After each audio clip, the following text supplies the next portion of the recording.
Hi everyone, Lethbridge Hurricanes welcome back former captain Cam Braze and his Moose Jaw Warriors to the NMAX Centre. That was surprising.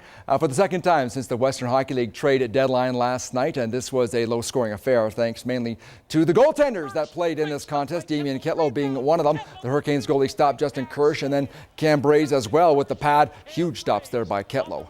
It was scoreless late in the second, but that changed when Russell Maxwell turned the red light on with 31 seconds on the clock. 1-0 Canes after 40 minutes of play. Moose Jaw got that one back just over 4 minutes into the third period. Cody Beach ripped one from the faceoff, and this game was tied up at 1. Then the Canes caught a bit of a break. Phil Todd going down the wing, putting the puck toward the net, and it went in off a Warriors defenseman. Have another look. Todd was as surprised as anyone. Imagine how the Moose Jaw goalie felt. Lethbridge up 2-1 there, and that was the final score. Todd finished with a goal and an assist. He's been one of the most consistent Canes players of late. Ketlow solid again. 37 saves in the game. The Canes host Calgary on Friday. Also last night, Swift Current beat Kootenay 4-3.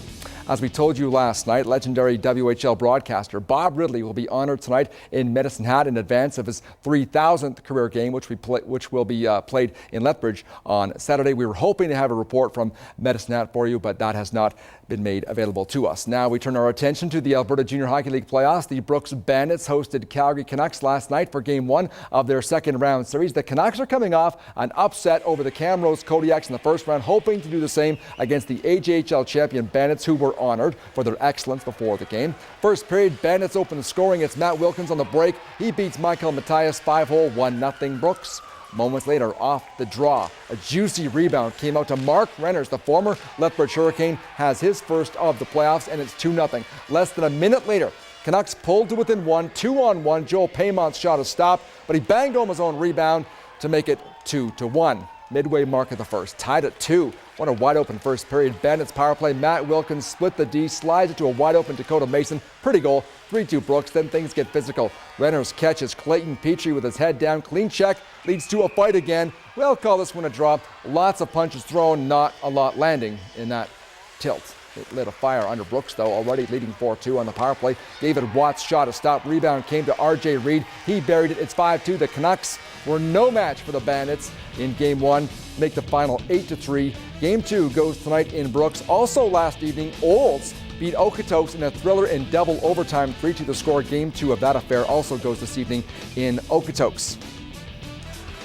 Now the reason why Sven Berchi has been called up by the Calgary Flames today because of this hit. Tim Jackman getting it from Alexei Emelin last night. Appears to injure his shoulder. Yet another injury for the Flames. Let's check out the highlights from last night's game. Flames and Habs. Calgary opens the scoring in the first. Mark Giordano, the shot. David Moss gets his stick on it. His first since coming back from injury. It's 1-0 Calgary. That increased their lead just a few minutes later. Jerome McGinley with a nice solo effort. He slides it past Carey Price, and it's 2-0 Flames. Let's go to the second. Flames up 2-1. Max Pacioretty from the board. Somehow he beat Nika Kiprasov. That's a softie, and we're tied at 2. But the Flames would regain the lead just as a power play comes to an end. Curtis Glencross, the former Brooks Bandit, tees one up for Giordano. What a rocket to beat Price, his 6th. 3-2 Flames later in the second.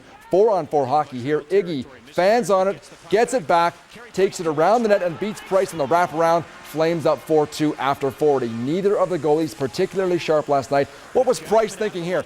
Hands it right to Glennie. He's got goals in 5 straight games since coming back from injury. 5-2 Calgary. Give the Habs some credit.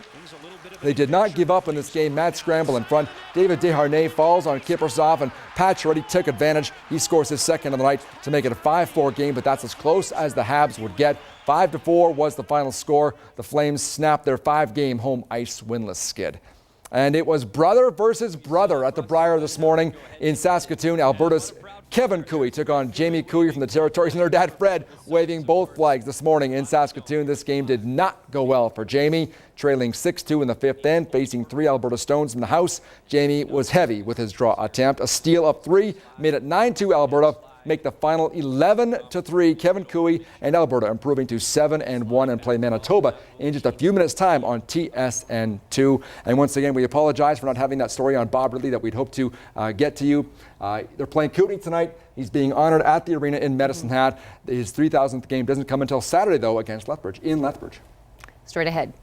3 cats, 1 dog, all looking for homes? Yes. That's the week when we come back.